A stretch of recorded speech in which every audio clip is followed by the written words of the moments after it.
Hello అండి. రైతు సోదర సోదరీమణులందరికీ నా హృదయపూర్వక నమస్కారాలు. కరివేపాకు చెట్టును మీ ఇంట్లో కానీ మీ పొలంలో కానీ సాగు చేస్తున్నారా? అయితే ఖచ్చితంగా ఈ వీడియో మీకోసమే అండి. కరివేపాకు చెట్టును వీడియోలో చూపించిన విధంగా నిటారుగా ఎత్తుగా పెరగనిస్తున్నారా? అయితే మీ దిగుబడి తగ్గుతున్నట్లే. ఆకు పెరుగుదల అనేది మనకు అంతగా ఉండదండి. సో మొక్క 1 మీటర్ ఎత్తు పెరిగాక మొక్క చివర్లను తుంచివేయాలన్నమాట. ఇలా చేయడం వల్ల ఏమవుతుందంటే మనకి మొక్క పుష్పించే దశకు చేరుకోకుండా కొమ్మల పెరుగుదల, ఆకు పెరుగుదల అనేది చాలా బాగా జరుగుతుంది. సో మనకు అప్పుడు కొమ్మ పెరుగుదల, ఆకు పెరుగుదల అనేది బాగా ఉంటే మనకు అందులో కరివేపాకులో మెయిన్గా మనకు మనకు ఆదాయం ఇచ్చే పార్ట్ ఏంది? ఆకు. సో ఆకు యొక్క దిగుబడి పెరిగి మనకు ఆదాయం కూడా పెరుగుతుందన్నమాట.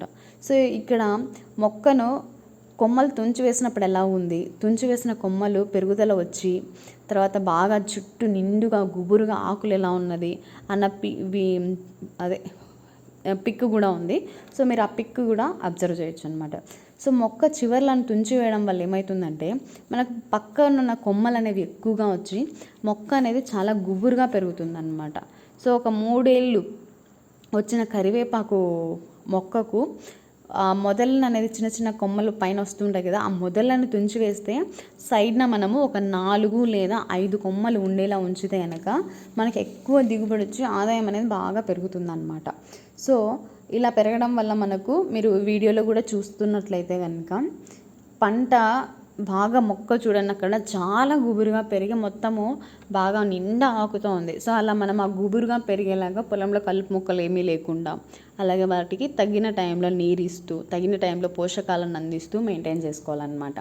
సో అలాగే మనము పంట కోసేసిన తర్వాత ఆకంతా పూర్తిగా వచ్చి పంట కోసేసిన తర్వాత పంటకి 50 కేజీల నత్రజని మరియు 50 కేజీల పొటాషియం అయితే కనుక వేసుకున్నట్లయితే మళ్ళీ మనకి ఏదైతే పంట కోసుకునేసినామో అది మళ్ళీ తొందరగా మన పంట చేతికి అనేది వచ్చేదానికి ఆస్కారం అనేది ఉంటుందన్నమాట. ఈ నత్రజని అనేది మనకి మొక్కలో వెజిటేటివ్ అంటే శాఖీయ పెరుగుదల, కొమ్మల పెరుగుదల, ఆకుల పెరుగుదలను ఎక్కువగా వచ్చేలా చేస్తుందన్నమాట. సో అలాగే పొటాషియం అనేది మనకు పంట చీడపీడల పురుగులు, ఈ డిసీజెస్, రోగాలు వీటన్నిటి బారిన పడకుండా రోగనిరోధక శక్తిని పెంచుతుంది. అలాగే మనకు ప్రోడక్ట్ ఆకుల యొక్క క్వాలిటీని కూడా మనకు పర్ఫెక్ట్గా ఉండేలాగా చేస్తుంది అన్నమాట. సో అలాగే నేను ఇక్కడ మీకు ఒక potash nitrate 2 potassium plus nitrate ఈ 2 ఉన్నటువంటి ఫర్టిలైజర్ని కూడా మీకు నేను చూపించాను అనమాట. సో ఇంకా మీకు ఇక్కడ నేను ఈ రసాయనిక ఎరువులు కదా ఇవి నత్రజని అండ్ పొటాషియం. సో మీరు వీటిని వచ్చేసి పశువుల ఎరువులతో కలిపి వేసుకున్నట్లయితే మీకు అందులో ఉన్న పోషకాలు అనేవి ఏవి వేస్ట్ అవ్వకుండా పంటకు మంచిగా వినియోగం పొందే అవకాశం కూడా ఉంటుందన్నమాట. నేను ఇక్కడ వీడియోలో కొన్ని మీకు నత్రజనికి సంబంధించిన రసాయనిక ఎరువులను అలాగే పొటాష్ ఎరువులను కూడా చూపిస్తున్నాను.